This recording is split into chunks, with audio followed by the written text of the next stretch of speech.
রাসূল পাক সাল্লাল্লাহু আলাইহি সাল্লাম যেই দাওয়াত প্রথম দিয়েছেন সেটা হলো ঈমানের দাওয়াত, তাওহীদ ও রিসালাতের দাওয়াত।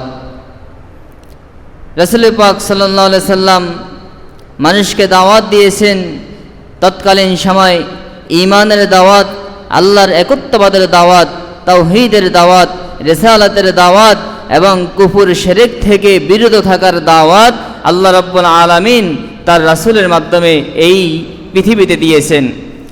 আমরা সকলেই জানি রাসূল পাক সাল্লাল্লাহু আলাইহি সাল্লাম হিজরত করেছেন মদিনায় নবীজির নবুয়তের প্রায় 13 বৎসর পরে। রাসূল পাক সাল্লাল্লাহু আলাইহি সাল্লাম যখন নবুয়তের দাওয়াত শুরু করেছেন, এই নবুয়তের দাওয়াত শুরু করার প্রায় 13 বৎসর পরে নবীজি হিজরত করেছেন। কিন্তু আমরা সকলেই জানি নামাজ ফরজ হয়েছে মেরাজের রজনীতে, ঠিক কিনা বলেন? মেরাজ কবে সংগঠিত হয়েছে এটা নিয়ে ইখতিলাফ রয়েছে, মতানৈক্য আছে। তবে বিশুদ্ধ প্রসিদ্ধ মতামত হলো দ্বাদশ হিজরিতে, অর্থাৎ নবুয়তের দ্বাদশ হিজরি, হিজরতের মোটামুটি 1 বছর পূর্বে। তাহলে নবুয়তের প্রায় 12 বছর পরে। তাহলে নবুয়তের প্রথম 12 বছরে কোনো নামাজ ছিল, ফরজ নামাজ ছিল না। এরপরে রোজা কখন আসছে? দ্বিতীয় হিজরিতে রোজা ফরজ হয়েছে। যাকাত বলা হয়েছে পঞ্চম হিজরিতে যাকাত ফরজ হয়েছে, আবার কেউ বলছেন তৃতীয় হিজরিতে। এভাবে করে যতগুলো ফরজ বিধান, নামাজ, রোজা, হজ, যাকাত, হজ ফরজ হয়েছে 9ম হিজরিতে। আল্লাহ রাসূল 10ম হিজরিতে গিয়ে আল্লাহ রাসূল একবার হজ করছেন জীবনে। তাহলে আমরা যতগুলো আমল দেখি, ফরজ বলেন, ওয়াজিব বলেন, নফল বলেন, এই আমলগুলোর দাওয়াত কিন্তু আল্লাহ রাসূল প্রথম জীবনে দেন নাই। এগুলো আসছেই নবীজির জীবনের শেষ অধ্যায়ে।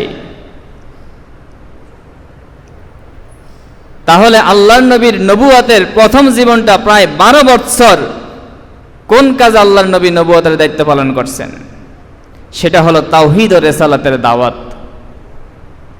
আল্লাহর নবীর জীবনের নবুয়তের 23 বছরের 12 বৎসরেই নবীজি যেই দায়িত্ব পালন করছেন, যেই দাওয়াত দিয়েছেন, সেটা হলো তাওহীদ ও রিসালাতের দাওয়াত, আল্লাহর একত্ববাদের দাওয়াত, এই কুফর শিরক থেকে বিরত থাকার দাওয়াত।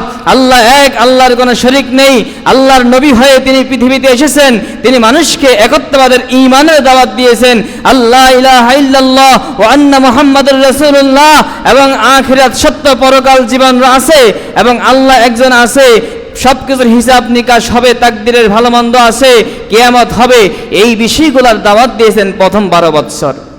যেই 12 বৎসরের মধ্যে নামাজ নাই, কোনো ফরজ নামাজ নাই, রোজা নাই, হজ নাই, যাকাত নাই, জিহাদও পরে নাজিল হয়েছে, জিহাদের বিধানও তখন ছিল না। এজন্য সম্মানিত হাজরিন, রাসূল পাক সাল্লাল্লাহু আলাইহি ওয়াসাল্লামের নবুয়তের দাওয়াতের বেশি অর্ধেক এটা হলো তাওহীদ আর রিসালাতের দাওয়াত।